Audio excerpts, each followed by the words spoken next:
श्री कृष्ण गोविंद हरे मुरारे, हे नाथ नारायण वासुदेव। श्री कृष्ण गोविंद हरे मुरारे, हे नाथ नारायण वासुदेव। ओम नमो भगवते वासुदेवाय। ओम नमो भगवते वासुदेवाय।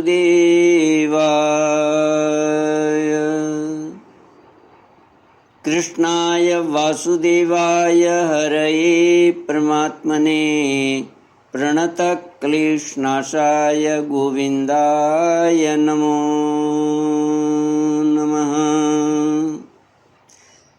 सच्चिदानन्दरूपाय विश्वोत्पत्त्यादिहेतवे तापत्रयविनाशाय श्रीकृष्णाय वयं नमः।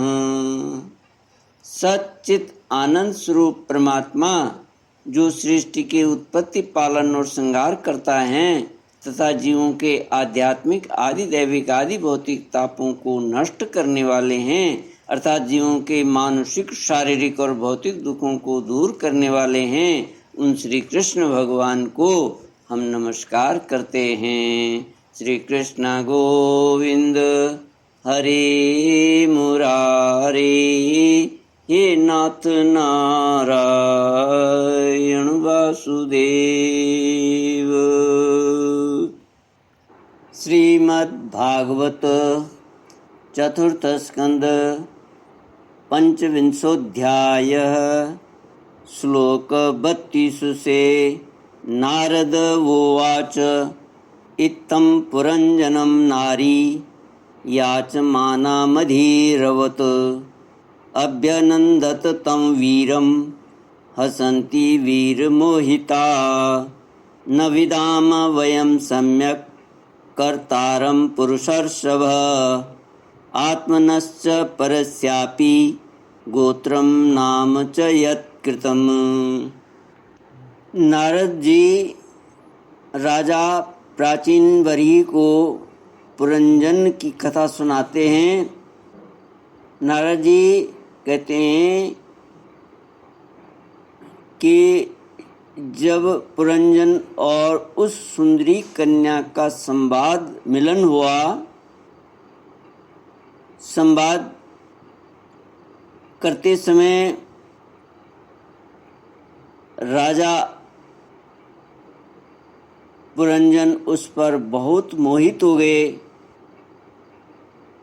और उससे कहने लगे कि जरा ऊंचा करके अपने उस सुंदर मुखड़े का मुझे दर्शन तो कराओ। श्री नारद जी कहते हैं, वीरवर, जब राजा पुरंजन ने अधीर से होकर इस प्रकार याचना की, तब उस बाला ने भी हंसते हुए उसका अनुमोदन किया। वह भी राजा को देखकर मोहित हो चुकी थी। वह कहने लगी, नरश्रेष्ठ, हमें अपने उत्पन्न करने वाले का ठीक ठीक पता नहीं है और न हम अपने या किसी दूसरे के नाम या गोत्र को ही जानते हैं। वीरवर, आज हम सब इस पुरी में हैं, इसके सिवा मैं और कुछ नहीं जानती। मुझे इसका भी पता नहीं है कि हमारे रहने के लिए यह पुरी किसने बनाई है। प्रियवर, ये पुरुष मेरे सखा और स्त्रियां मेरी सहेलियां हैं तथा जिस समय मैं सो जाती हूँ, यह सर्प जागता हुआ इस पुरी की रक्षा करता रहता है। शत्रुदमन, आप यहाँ पधारे, यह मेरे लिए सौभाग्य की बात है। आपका मंगल हो। आपको दिव्य आपको विषय भोगों की इच्छा है, इसकी पूर्ति के लिए मैं अपने साथियों सहित सभी प्रकार के भोग प्रस्तुत करती रहूंगी। प्रभु, इस 9 द्वारों वाली पुरी में मेरे प्रस्तुत किए हुए इच्छित भोगों को भोगते हुए आप सैकड़ों वर्षों तक निवास कीजिए। भला आपको छोड़कर मैं और किसके साथ रमण करूंगी? दूसरे लोग तो न रहते सुख को जानते हैं, न विहित भोगों को ही भोगते हैं, न परलोक का ही विचार करते हैं और न कल क्या होगा इसका ही ध्यान करते हैं। अतएव पशुतुल्य हैं। अहो, इस लोक में गृहस्थाश्रम में ही धर्म, अर्थ, काम, संतान, सुख, मोक्ष, सुयश और स्वर्गादि दिव्य लोगों की प्राप्ति हो सकती है। इस लोक में गृहस्थ आश्रम में ही धर्म, अर्थ, काम, संतान, सुख, मोक्ष, सुयश और स्वर्ग आदि दिव्य लोकों की प्राप्ति हो सकती है। संसार त्यागी यति जंतु इन सबकी कल्पना भी नहीं कर सकते।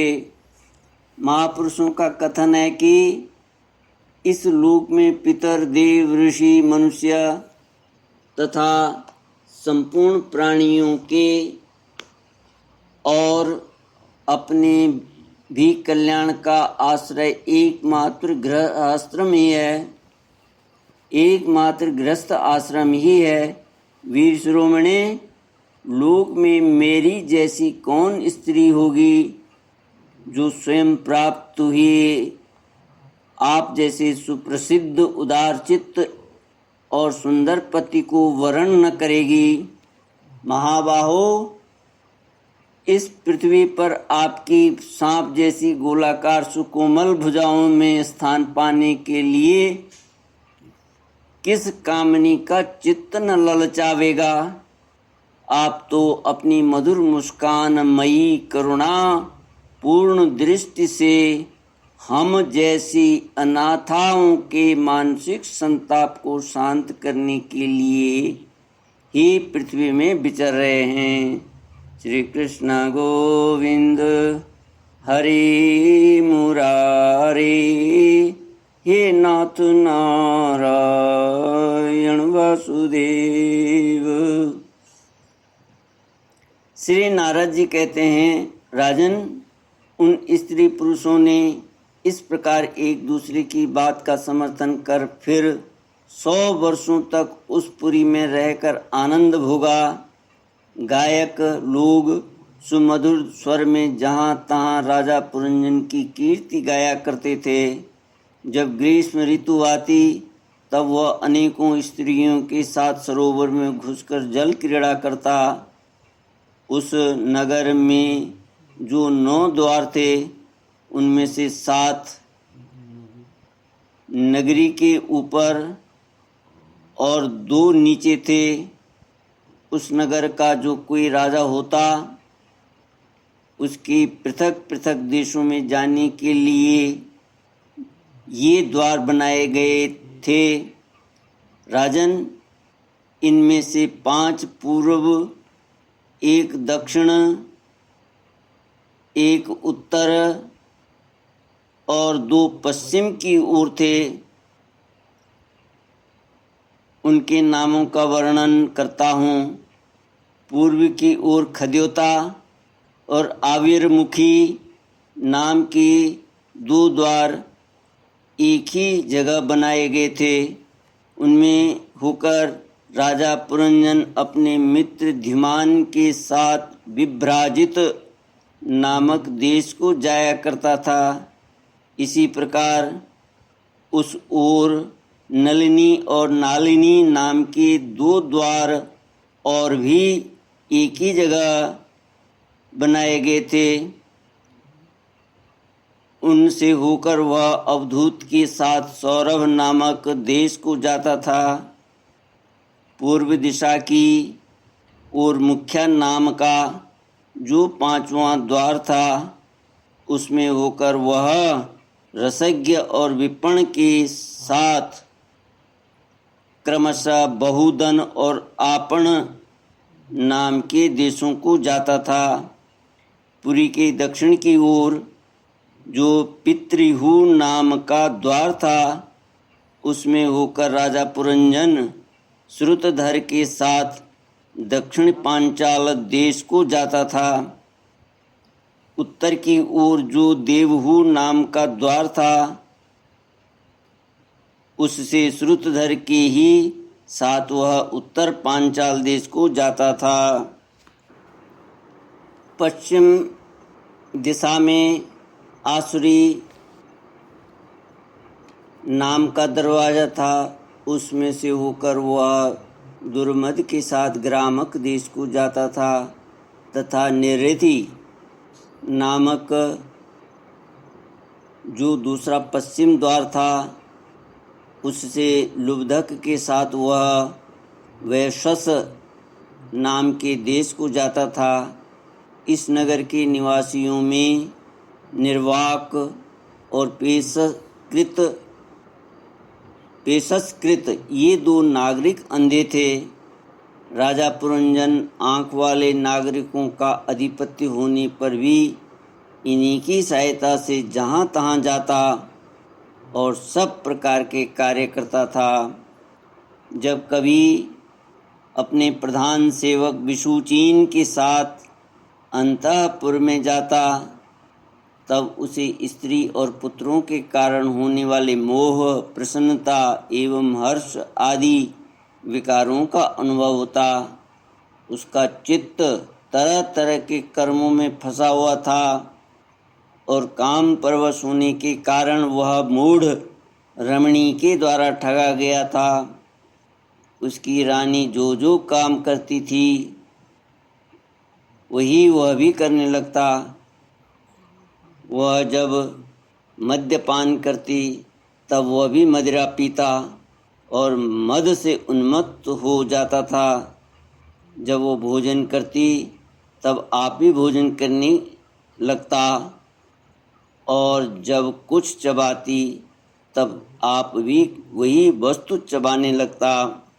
इसी प्रकार कभी उसके गाने पर गाने लगता, रोने पर रोने लगता, हंसने पर हंसने लगता और बोलने पर बोलने लगता। वह दौड़ती तो आप भी दौड़ने लगता, खड़ी होती तो आप भी खड़ा हो जाता, सोती तो आप भी उसी के साथ सो जाता और बैठती तो आप भी बैठ जाता। कभी वह सुनने लगती तो आप भी सुनने लगता, देखती तो देखने लगता, सूंघती तो सूंघने लगता और किसी चीज़ को छूती तो आप भी छूने लगता। कभी उसकी प्रिया शोकाकुल होती तो आप भी अत्यंत दीन के समान व्याकुल हो जाता। जब वह प्रसन्न होती आप भी प्रसन्न हो जाता और उसके आनंदित होने पर आप भी आनंदित हो जाता। इस प्रकार राजा पुरंजन अपनी सुंदरी रानी के द्वारा ठगा गया। सारा प्रकृति वर्ग परिकर ही उसको धोखा देने लग गया। वह मूर्ख विवश होकर इच्छा न होने पर भी खेल के लिए घर पर पाले हुए बंदर के समान अनुकरण करता रहता। श्री कृष्ण गोविंद हरि मुरारी, हे नाथ नारायण वासुदेव। इति श्रीमद्भागवते महापुराणे पारमहंस्यां संहितायां चतुर्थस्कन्धे पुरञ्जनोपाख्याने पंचविंशोऽध्यायः। ॐ पूर्णमदः पूर्णमिदं पूर्णात् पूर्णमुदच्यते पूर्णस्य पूर्णमादाय पूर्णमेवावशिष्यते। ओम शांति शांति शांति। हरि ओम श्री गुरुभ्यो नमः। हरि